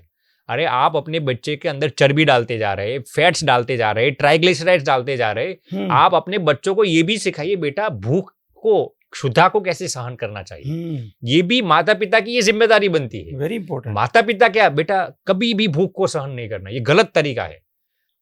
हम अक्सर बच्चों को कहते हैं, आपकी उम्र यदि 10-12 साल की हो गई ना बच्चे की, हम उनको सिखाते हैं आप उपवास करने की आदत डालिए, महीने में 1 उपवास शुरू कीजिए, धीरे धीरे 2 कीजिए, महीने में धीरे धीरे 4 उपवास तक, हफ्ते में 1 उपवास करना चाहिए, मैं ऐसा मानता हूँ। माँ अगर बच्चे को खाना दे दे तो दादी आती है घर में, कहती है बहू बच्चे का मुंह देखा है, इसको खिलाती पिलाती कुछ नहीं, कितना कमजोर हो गया। यहाँ पे हमारे ये कि कमजोर हो जाए ना तो हम लोग उसको उसकी प्रॉस्पेरिटी से अंदाजा लगा लेते हैं कि जैसे हमारे कई दोस्त कमजोर हो गया, वेट लूज हो गया, तो कहते हैं क्या बात, काम धंधा ठीक नहीं चल रहा, क्या खाता पीता कुछ नहीं है। लोग ऐसा तो यहाँ पे खाना पीने वाले को ज्यादा प्रॉस्परस माना जाता है हमारी सोसाइटी में, ये गलत है। और मैं कितनी जंक फूड्स वाली दुकानों पे जाता हूँ, लाइनें लगी होती हैं। जी जी। तो ये हम लोगों को ये उनमें से एक मैं भी होता हूँ वैसे। तो ये सिखाना बहुत जरूरी है कि उपवास करना बहुत जरूरी है। आप देखिए, हम भी उपवास करते हैं, हम भी इंटरमिटेंट फास्टिंग हर दिन करते हैं, हम पूरी एनर्जी के साथ आपके साथ बात करते हैं। वाकई आपकी एनर्जी हम वहां पे इवेंट में आए थे, तब हमारे उपवास थे, तब भी पूरी एनर्जी थी। और मैंने आपको हवा के अलावा कुछ भी खाते हुए नहीं देखा कभी। सच्ची कह रहा हूँ, कभी नहीं। एक बार शायद जूस देखा होगा पीते हुए, अदरवाइज कभी भी मैंने आपको खाते हुए नहीं देखा। जी जी। तो आप कैसे जीवित रहते हो? नहीं, देखिए ऐसा नहीं है। देखिए ये जैन संप्रदाय में आपने देखा होगा, कभी कभार लोग 1 महीने का मासोपवास करते हैं, कुछ नहीं लेते, तो एनर्जी कहाँ से आती है? आप ल्यूकवार्म पानी पिएंगे ना, वो आपको बहुत एनर्जी देती है। आप सनलाइट लेंगे, उससे आपको बहुत एनर्जी मिलेगी। लोगों ने ये गलत परिधारणा कर दी है कि खाने से ही एनर्जी मिलती है, ऐसा नहीं है। तो जिस हिसाब से आप वेट लूज कर रहे हो, तो मुझे तो लगता है किसी टाइम आप शून्य होके और ब्रह्मांड में ना शामिल हो जाना। नहीं, ऐसा नहीं है। देखिए हमारे 1-1.5 साल पहले 60 kg हमारा वेट था जी। अभी हमारा 45 है, 15 किलो हमने जी। तो 15 किलो हमने 2 महीने के अंदर ही कम कर दिए। तो अब मेरा कहने का मकसद ये नहीं है कि आप वेट कम कीजिए, ऐसा मैं कहना नहीं चाहता, लेकिन आपके अंदर एनर्जी लेवल्स होने चाहिए। यस। वेट कितना है आपका, वो इतना सिग्निफिकेंट ज्यादा है, उसकी एनर्जी लेवल कम ही होता है, हो जाती है जी। तो आपके एनर्जी, आप जो कुछ भी काम करते हैं, आप पैसा कमाना चाहते हैं, सेवा करना चाहते हैं, अध्यात्म की ओर प्रोग्रेस करना, आपके अंदर वो एनर्जी होनी चाहिए ना। अब आप खा के ही बैठे होगे तो आपकी वेगस नर्व डाइजेशन में ही पूरा लोही लगा देगी। यस। दिमाग के लिए भी लोही बचा के रखना चाहिए। या अनुराग जी ने भी यही बताया था कि आप अगर ओवर ईटिंग करते हो तो आपकी बॉडी के सारा जो एनर्जी है, अग्नि है, वो खाने को पचाने में लग जाती है। तो बीमारी को के साथ लड़ने के लिए तो मैं आपको गारंटी के साथ कैसा, आप तो कोई भी बीमारी उठा लीजिए, आप फास्टिंग शुरू कर देना। अच्छा। आपको रिकवरी करने में बहुत ही सहायता मिलेगी। लो जी दर्शकों, ये तो बहुत बढ़िया बात हुई कि स्वामी जी ने एक सारी बीमारियों का एक इलाज बता दिया कि फास्टिंग करो, उससे काफी बीमारियां आपकी दूर होएगी। सही बात है। स्वामी जी, एक अगला सवाल मेरे दिमाग में ये आता है कि आजकल के जो पेरेंट्स हैं उनको बड़े चैलेंजेस हैं बच्चे को पेरेंटिंग करना। जैसे बच्चे बड़े हो रहे हैं, तो क्या आप सजेस्ट करोगे पेरेंट्स को कि बच्चे में कैसे उनकी, क्योंकि उनको अगर दुनियावी चीजें ना दें, सेलफोन ना दें, बाकी के बच्चों के पास सेलफोन होता है स्कूल में, तो वो सोचता है कि मेरे माँ बाप ज्यादा मेरे साथ सख्ती कर रहे हैं, तो आप माँ बाप के लिए बड़ा मुश्किल हो जाता है। तो आप क्या सलाह देंगे पेरेंट्स के लिए कि क्या बच्चों को कैसे? बहुत ही अच्छा प्रश्न पूछा जीएस भाई। सबसे पहले तो मैं ये बताना चाहूंगा, देखिए आजकल लोग क्या समझते हैं जीएस भाई कि पेरेंटिंग कब शुरू हो जाती है? जब बच्चे के जन्म के बाद जी। ये 100% गलत बात है। कुछ लोग ऐसा कहते हैं कि पेरेंटिंग माँ के गर्भ से शुरू हो जाती है, जिसको हम गर्भ संस्कार कहते हैं जी। ये भी सही बात है, लेकिन 100% सही बात नहीं है। पेरेंटिंग आपका बेटा, आपकी बेटी, आपके भविष्य के बच्चे संस्कारी होंगे या नहीं, वो कब से सुनिश्चित हो जाता है जानते हो?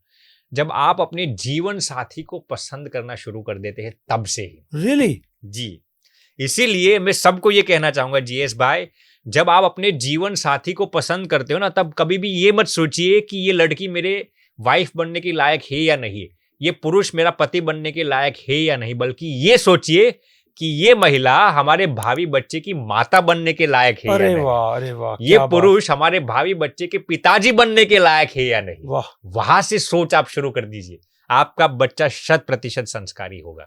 तो सबसे पहले मैं ये कहना चाहूंगा, जब आप जीवन साथी पसंद करते हो ना, तब से ही आपका पेरेंटिंग शुरू हो जाता है। Very good. अब मैं आपको 4S ऑफ पेरेंटिंग बताना चाहूंगा जी। जीएस भाई। सबसे पहले बच्चों को समय दीजिए। ठीक है। होता क्या है जीएस भाई, माँ बाप ही बच्चों को समय नहीं देते, फिर माँ बाप ये एक्सपेक्टेशंस रखते हैं कि हमारे बच्चे हमारे बुढ़ापे में हमें समय दे। ये कैसे होगा? एक छोटी सी कहानी मैं आपको बता देता हूँ। एक बच्चा था, वो स्कूल में गया था, तो क्लास टीचर ने कहा था कि आप सभी को एक ऐसे लिखना है, एक निबंध लिखना है, आपको भविष्य में क्या बनना है। सबने अपने अपने ऐसे सबमिट किए। टीचर घर पे आ गई और सभी ऐसे पढ़ रही थी जीएस भाई। एक ऐसे पढ़कर, एक निबंध को पढ़कर टीचर बहुत बिलखने लगी, रोने लगी। तो उसके पतिदेव बाजू के कमरे में थे, वो यकायक आ गए और कहने लगे, क्यों रो रही है तू? फिर उस पत्नी ने कुछ भी नहीं कहा। वो जो ऐसे था ना, वो उसके पति को पढ़ने के लिए दे दिया। अच्छा। पति ने पढ़ लिया, पति भी रोने लगा। उस ऐसे में क्या लिखा था जानते हो? एक लड़की ने लिखा था, 10 साल की लड़की ने लिखा था, मैं बड़ी होकर स्मार्टफोन बनना चाहती हूँ।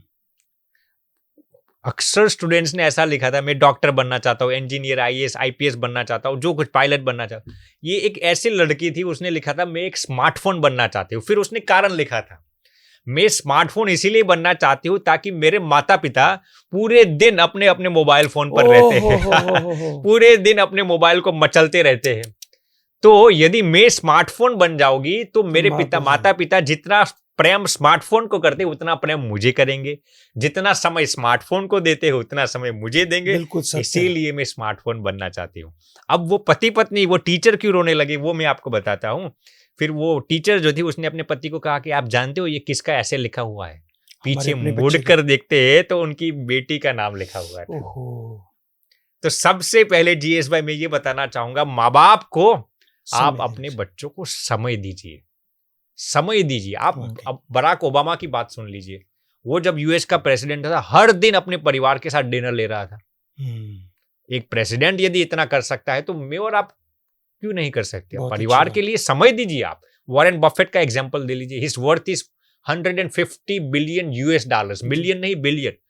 उसने अपने ग्रैंड चिल्ड्रन को भी ट्यूटरिंग उससे खुद ने कराया, ग्रेट ग्रैंड चिल्ड्रन को भी ट्यूटरिंग उसने खुद कराया। हर दिन 1 घंटा बिताता है।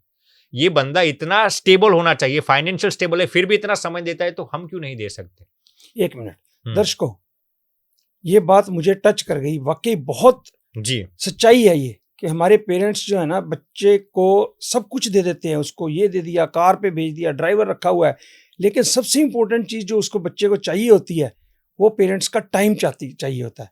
तो वक्त दीजिए अपने बच्चे को, उसके साथ वक्त बिताइए, ताकि आगे बढ़ के उसके जब बड़ा होएगा उसके आपके साथ इमोशनल कनेक्शंस रह पाए। मैं इस पर आपको रियल रिसर्च बताना चाहूंगा। यूएस में इंस्टीट्यूट ऑफ चाइल्ड डेवलपमेंट ने रिसर्च किया था जीएस भाई, जिसमें 8 से 18 साल के बच्चे थे। 1 लाख जितने स्टूडेंट्स इसमें शरीक किए गए थे। उनको एक ही प्रश्न पूछा था कि आपको अपने माँ बाप से सबसे ज्यादा एक्सपेक्टेशंस क्या रहती है। बच्चों को यह प्रश्न पूछा गया था, एक ही प्रश्न। अब आप सोचेंगे बच्चों को टॉयज चाहिए, स्मार्टफोन्स चाहिए, नहीं। इसमें 87 जितने बच्चों ने ये कहा कि हमें हमारा माँ बाप का क्वालिटी टाइम चाहिए। कोई यकीन ही नहीं कर सकता। लोग सोचते हैं बच्चों को टॉयज चाहिए। बच्चों को खिलौना नहीं, आपका टाइम चाहिए। बच्चों को घूमने के लिए मॉल नहीं, रहने के लिए अच्छा माहौल चाहिए। तो ये सबसे महत्वपूर्ण चीज, समय दीजिए। शराबी फिल्म देखी आपने? नहीं देखी। उसमें अमिताभ बच्चन होता है, उसके फादर प्राण उसके फादर थे जी। तो उसने, मुझे अब उसका डायलॉग याद आ रहा है, उसने यही कहा था कि बाबूजी आपने अपनी जिंदगी में मुझे वक्त नहीं बाकी सब कुछ दिया, वक्त ही नहीं दिया। तो बड़ा इमोशनल सीन था वो। जी जी जी।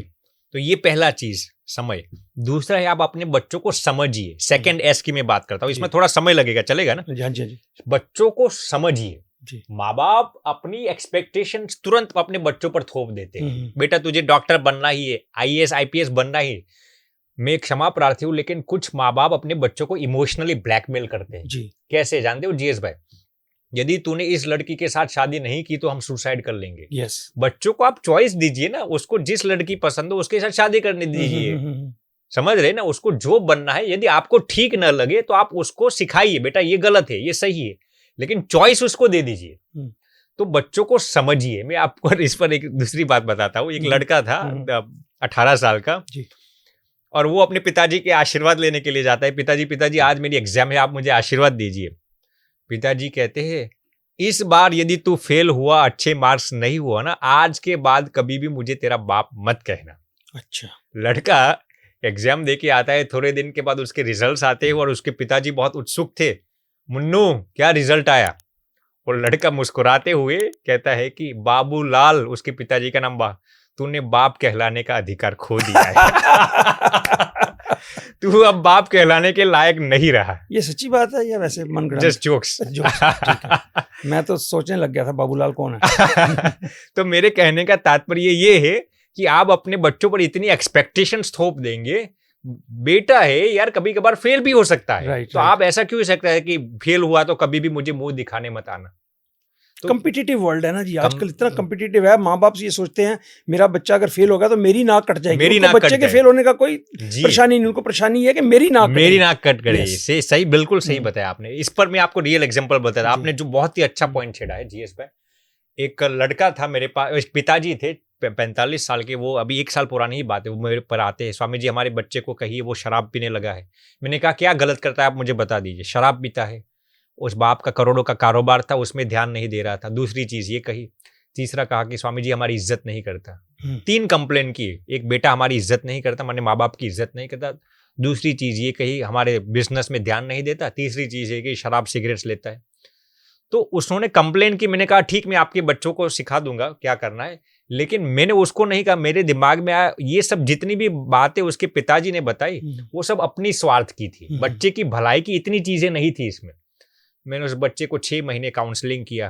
वो बच्चे ने शराब छोड़ दिया, नॉनवेज खाना छोड़ दिया, ड्रग्स लेता था वो भी छोड़ दिया, बिजनेस में पूरा ध्यान देने लगे, माँ बाप का हर दिन चरण स्पर्श कर रहा था, सब सुधर गया। इससे भी आगे वो गरीबों की सहायता करने लगा, मंदिर में भगवान का नाम स्मरण करने लगा, कोई गरीब हो तो उसकी फीस, स्कूल कॉलेजेस की फी देने लगा। फिर पिताजी 6 महीने के बाद मेरे पास आते हैं जीएस भाई। मैंने सोचा अब तो मेरे पर प्रसन्न हो जाएंगे, कहेंगे स्वामी जी आपने मेरे बच्चों को अच्छा कर दिया। इस बार और भी ज्यादा शिकायत लेके आए। मैंने कहा क्या प्रॉब्लम है? अब वो कहा स्वामी जी अब वो हमारे बिजनेस में ध्यान नहीं दे रहा है। अच्छा। मैंने कहा बिजनेस में तो ध्यान दे रहा है, आपको आप कहिए ये दिक्कत है आपको कि वो लोगों की सहायता करता है, वो आपको पसंद नहीं है। तो वो कहा स्वामी जी हमें आप हमारे बच्चे को इसीलिए आपके पास भेजा था ताकि वो हमारी सेवा करे, समाज की सेवा करे, इसलिए नहीं। राइट। तो ऐसे माँ बाप का यदि स्वार्थ होगा ना तो बच्चों के अंदर संस्कार नहीं होंगे। बहुत अच्छी बात। अक्सर माँ बाप अपने बच्चों को संस्कारी इसीलिए बनाना चाहते हैं ताकि वो महज उनके अनुकूल रहे। Oh yes. ये स्वार्थ नहीं होना चाहिए। मैं छोटा सा एग्जांपल दूंगा। जी बता दीजिए। मेरे हम निम्न परिवार से आते हैं, काफी गरीब परिवार था। तो मेरे पिताजी रेलवेज में क्लर्क थे। तो उस जमाने में समाज ये सोचता था कि इसके बच्चे अगर अच्छे पढ़ लिख गए हैं तो बाप की इज्जत बहुत हो जाती थी। तो मेरे बड़े भाई थे, उनको इंजीनियरिंग कॉलेज में एडमिशन मिल गया। जी। तो इंजीनियरिंग कॉलेज में एडमिशन मिला तो उनका सपना था कि मेरा बेटा इंजीनियर बने। जी। तो जब हो गया तो मुझे अब सारी बातें याद आ रही हैं आपकी बात सुन के भी। हमेशा सबको ये बताते थे कि एक क्लर्क का बेटा इंजीनियर बन गया, एक क्लर्क का। उन्हें उसके इंजीनियर बनने की इतनी खुशी थी या नहीं मुझे नहीं मालूम, होगी खुशी तो होगी, लेकिन उनको इस बात की ज्यादा खुशी थी कि समाज में मेरी इज्जत बन गई कि मेरा बेटा इंजीनियरिंग कॉलेज गया। तो मुझे बार बार कहते थे, मैं पढ़ाई में थोड़ा नालायक था, तो मुझे कहते थे यार एक ने देखो मेरी कितनी इज्जत बढ़ा दी और तू मेरी इज्जत खराब करने पे लगा हुआ, नालायक है तू। तो मुझे ऐसा महसूस हुआ, हालांकि वक्त बीतने पर अपने माता पिता के काम में ज्यादा आया जी, लेकिन वो उस समय मुझे नालायक समझते थे। जी हाँ। तो ये सच्ची बात है कि पेरेंट्स जो हैं कई दफा अपनी स्वार्थ के लिए बच्चे को सही तरक्की बात है। करते हुए देख रहा है, बिल्कुल। बच्चे के अपने लिए नहीं। जी ये तो अक्सर होता है कि शादी के लिए तो वाकई बहुत जोर जबरदस्ती की जाती है हाँ, कि मेरा दोस्त है इतना अच्छा है, उसके साथ तू शादी क्यों नहीं हाँ। करेगा। तो ये बहुत अब्यूजेस हैं, abuses है। ये हमें इसे बदलना आप चाहिए। बच्चों को देखिए, मैं अक्सर जीएस भाई कहता हूँ, कई माँ बाप हमें पूछते हैं, कई हम तो हमें ये कहते हैं कि स्वामी जी हमें बच्चों को फ्रीडम देनी चाहिए, कंट्रोल में रखना चाहिए। दोनों गलत है। देखिए अब इसमें हुआ क्या है जीएस भाई, आज से 20 साल पहले माँ बाप अपने बच्चों को सख्त कंट्रोल में रखते थे, वो गलत था। एब्सोल्यूट कंट्रोल में, बच्चा हमारे कहने से ही पानी पीना चाहिए, वो गलत है। तो अब लोगों ने आजकल की मूवीज देखकर लोगों ने क्या अर्थ निकाला, फ्रीडम अच्छी चीज है, तो माँ बाप को बच्चों को अंधाधुंध फ्रीडम भी नहीं देनी चाहिए, उनको आप कंट्रोल्ड फ्रीडम दीजिए। yes. मैं आपको इस पर एग्जांपल देता हूं। कई डॉक्टर्स हमें कहते हैं कि कम नींद हमारे हेल्थ के लिए खराब चीज है, तो हमने इसका अर्थ क्या निकाला, जितनी ज्यादा नींद लेंगे वो हमारे हेल्थ के लिए बेनिफिशियल है। तो मैं आपको ये पूछना चाहूंगा कि यार ज्यादा नींद लेने से बीमारियां नहीं होती? ज्यादा नींद लेने से आपको माइग्रेन्स हो सकता है, बीपी हो सकती है, डायबिटीज भी हो सकती है।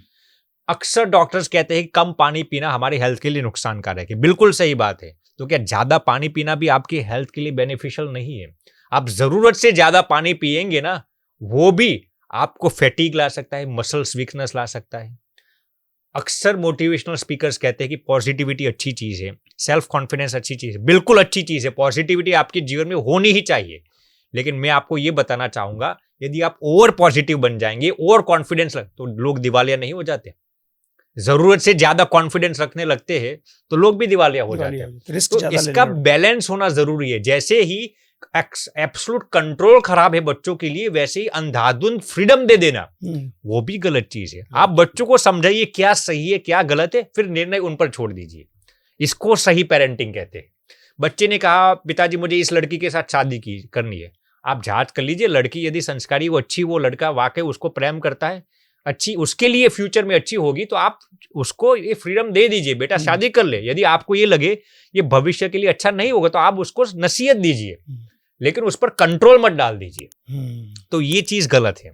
अब तीसरी चीज में पेरेंटिंग की बात करता हूं। पहले समय देना, दूसरा है समझिए, तीसरा है उनको स्वीकारिए, उनको एक्सेप्ट कर लीजिए। हर एक माँ बाप क्या एक्सपेक्टेशन रखते हैं जीएस पे जानते हो? हमारा बच्चा जन्मजात जीनियस पैदा होना चाहिए। ठीक है, हमारा बच्चा जन्मजात ही किसी के अंदर, उसके अंदर कोई गलती नहीं होनी चाहिए। ये कैसे होगा? ये जीन्स तो आपके है, तो ये कैसे होगा? मैं आपको इस पर भी स्मॉल एग्जांपल साझा कर देता हूँ। एक टीचर थे, वो पोरबंदर में प्रवचन देने के लिए जा रहे थे जीएस भाई। उन्होंने सोचा कि पोरबंदर में जाकर मैं क्या प्रवचन दूंगा। उन्होंने सोचा पोरबंदर तो ये गांधी जी की जन्मस्थली है, तो उन्होंने सोचा कि मैं वहां जाकर किसी स्टूडेंट को पूछूंगा कि बेटे तुम्हारे शहर में कौन से महापुरुष का जन्म हुआ। वो जैसे ही मुझे जवाब देगा गांधी जी, फिर मेरे प्रवचन का आगाज करूंगा। अच्छा, तो वो गए पोरबंदर में, हाई स्कूल के अंदर गए और उन्हें किसी एक स्टूडेंट को पिक किया, बेटे तुम्हारे शहर में कौन से महापुरुष का जन्म हुआ। लड़का सिर हिलाने लगा, वो कहा मुझे मालूम नहीं। वो टीचर को लगा उसने मेरे प्रश्न को नहीं समझा होगा, दोबारा पूछा, बेटे मैं तुम्हारे शहर की बात करता हूँ, तुम्हारे शहर में कौन से महापुरुष का जन्म हुआ? कहते मुझे मालूम नहीं। अब टीचर को ऐसा लगा ये लड़का मंद बुद्धि का होगा। उन्होंने कहा बेटा ये वही महापुरुष है जिनकी तस्वीर पैसों में होती है, अब तो मालूम पड़ जाए। लड़का मुस्कुराते हुआ अब इस बार कहता है मुझे मालूम नहीं। अब टीचर को ऐसा लगा ये मेरा परिहास करता है, मेरी दिल्लगी करता है, मुझे इंसल्ट करता है। वो टीचर कहते अरे बेवकूफ, अक्ल के शत्रु, खोपड़े के खाली, तुझे ये भी मालूम नहीं कि इस पोरबंदर शहर में गांधी जी का जन्म हुआ था।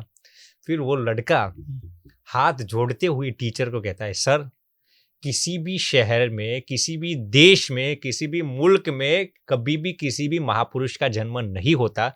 वो अपने जन्म के बाद सत्कार्यों के जरिए महापुरुष बनता है। तो गांधी जी भी जब जन्म लिया था वो मोहनदास करमचंद गांधी ही थे, अपने सत्कार्यों के जरिए वो महात्मा गांधी बने। तो कहने का तात्पर्य ये है, आप अपने बच्चों पर इतनी एक्सपेक्टेशंस मत रखिए कि वो जन्मजात जीनियस ही होने चाहिए। हर एक बच्चे के अंदर एक जीनियस होता है, वो उसको उजागर करने की जिम्मेदारी माँ बाप की होती है। बहुत बढ़िया बात कही है। तो ये जीएस भाई बहुत ही महत्वपूर्ण चीज है। तीसरी चीज मैं आपको बता रहा था, ये तीसरी मैंने बताई, स्वीकार करना। और सबसे आखिरी चीज ये है कि आप अपने बच्चों को संस्कार दीजिए, संस्कारित कीजिए। और जब तक माँ बाप के अंदर संस्कार नहीं होंगे तब तक बच्चों के अंदर संस्कार नहीं आएंगे। संस्कार में कई चीजें आती है। पहले तो मैं ये बताना चाहूंगा, बच्चों को पहले मातृभाषा सिखाइए। यदि आपके बच्चे पंजाबी बोलते, जन्मजात उनकी मातृभाषा पंजाबी है, तो उनको पंजाबी फ्लुएंटली सिखाइए। गुजराती हो, मराठी हो, जो कुछ भी, हिंदी हो, पहले उनको अपनी मातृभाषा सिखाइए, फिर ये अंग्रेजी फंग्रेजी सिखाना आप। ठीक है। रिसर्च में भी ये प्रूव हुआ है कि जिन बच्चों की मातृभाषा कमजोर होती है ना, उनका आईक्यू लेवल्स बहुत कमजोर होता है। अच्छा। It has been scientifically proven by Harvard University. Really? Harvard University ने रिसर्च किया था कि जो बच्चों की मातृभाषा, मान लीजिए कि आपकी मातृभाषा पंजाबी है फॉर एग्जाम्पल, और आप सीधे आपको इंग्लिश मीडियम में डाला जाएगा ना, तो आपका आईक्यू, ईक्यू और एसक्यू तीनों इतना बहुत कमजोर होगा। It has been proven by Harvard University. तो कम से कम 4वीं या 5वीं कक्षा तक आप अपने बच्चों को मातृभाषा सिखाइए। लेकिन कम नसीब जीएस भाई, भारत की माँ बाप के लिए मैं ये कहना चाहूंगा, अक्सर भारतीय माँ बाप अपने बच्चों को मारते हैं, डांटते हैं, लताड़ते हैं। क्यों जानते हो? उनको अंग्रेजी नहीं आती। आप मुझे एक भी ऐसा ब्रिटिशर दिखाइए, एक भी ऐसा अमेरिकन दिखाइए, एक भी ऐसा कैनेडियन दिखाइए, ऑस्ट्रेलियन दिखाइए, जो अपने बच्चों को मारता हो संस्कृत सिखाने के लिए, हिंदी सिखाने के लिए। आपने देखा? तो हम लोग ही इतना बेवकूफ क्यों बनते हैं? बच्चों को यदि अंग्रेजी नहीं आती, वो एक लैंग्वेज है यार, क्यों उसको मारते हो उसके लिए? आप कहेंगे इंग्लिश अंतरराष्ट्रीय भाषा, इंटरनेशनल भाषा। क्या खाक अंतरराष्ट्रीय भाषा है? इस दुनिया में हजारों भाषा है, उसमें से आप सुनकर अचंभित हो जाएंगे, महज 12% देशों की नेशनल लैंग्वेज इंग्लिश है। बाकी के 88% देशों की मातृभाषा इंग्लिश नहीं है। चाइना को देख लीजिए, कितनी तरक्की करी, उस अपनी लैंग्वेज, अपनी भाषा अपनी बोलते हैं। तो वो मैं ये कहना चाहूंगा, बच्चों को सबसे पहले मातृभाषा सिखाइए जीएस भाई। दूसरी चीज, आप उनको स्ट्रगल्स सिखाइए, संघर्षों को कैसे झेलना चाहिए वो आप सिखाइए। WHO का एक रिसर्च है जीएस भाई, वर्ल्ड हेल्थ ऑर्गेनाइजेशन का, जो माँ बाप अपने बच्चों को संघर्ष नहीं सिखाते ना, वो उनको नेस्टी वायरसेस ब्रीड करते हैं। WHO का ये स्टेटमेंट है, parents who are not teaching their kids how to handle struggles are breeding nasty viruses. WHO ने क्या कहा कि जो बच्चों को स्ट्रगल्स हैंडल करना नहीं आता ना, उनको वायरस की उपमा दे दी। तो आप अपने बच्चों को संघर्ष कैसे झेलना वो सिखाइए। अक्सर माँ बाप अपने बच्चों को यही सिखाते हैं, सफलता सफलता सफलता। देखिए, हमारा जीवन है, कभी कभार हम निष्फल भी हो सकते हैं, तो निष्फलता को कैसे हैंडल करना चाहिए वो आप सिखाइए ना। यहाँ पे मैं भी एक बात कहना चाहता हूँ। मैंने देखा इंडिया में कि अगर कोई बच्चा 17-18 साल का है, तो कोई भी बच्चा यहाँ पे काम अमीर है अगर, तो पैसे से समृद्ध फैमिली का है, तो काम को वो शर्म महसूस करते हैं। अगर उनका कोई बच्चा काम करने लग जाए, कहीं जाना है, आपके ड्राइवर आएगा गाड़ी लेके, कोई भी छोटा छोटा काम नौकर करते हैं यहाँ पे। सही बात है, ठीक है ना। तो जब ये लोग विदेशों में चले जाते हैं, जैसे मैं एग्जांपल देता हूँ, कनाडा में हमारे बहुत से इमिग्रेंट बच्चे जाते हैं, 10वीं पढ़ने के बाद कनाडा चले जाते हैं। वहां का रिवाज ये है कि रिवाज क्या, वहां पे अफोर्ड ही नहीं कर पाते आप नौकर, तो वहां पे सब काम आपको अपने आप करने पड़ते हैं। ये बच्चे वहां पे जाके शॉक्ड हो जाते हैं, क्योंकि इन्होंने, पंजाबी में कहते हैं, डक्का नहीं तोड़या होता।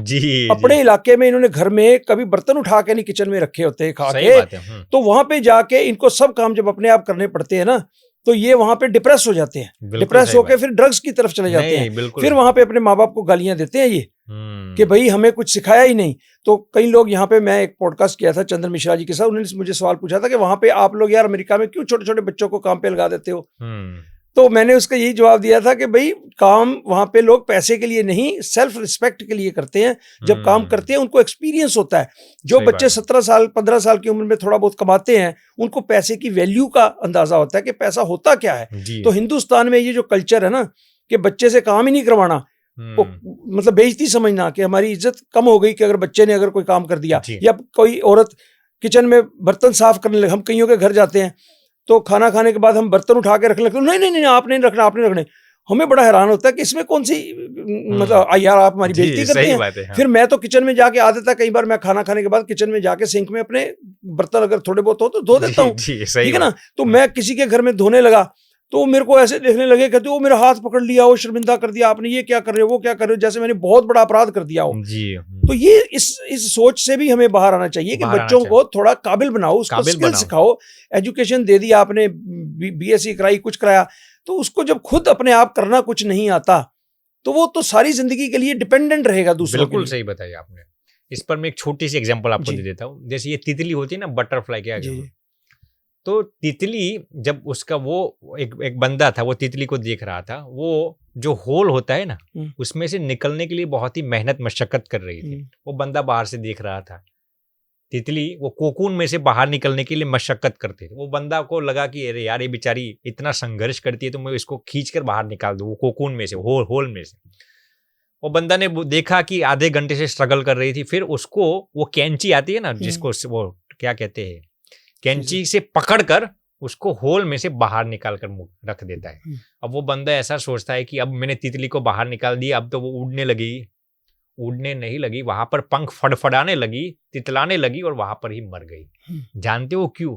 क्योंकि तितली की प्रक्रिया कैसे होती है, जब भी वो होल में से बाहर निकलती है ना, तो उसके शरीर में अंदर जो ऑयल होता है ना, वो धीरे धीरे उसके पंखों की ओर आता है, और वही संघर्ष में से वो जैसे ही ऑयल उसके पंखों में आता है ना, फिर बाहर की दुनिया में जैसे प्रकट होती है, वो उड़ने लगती है।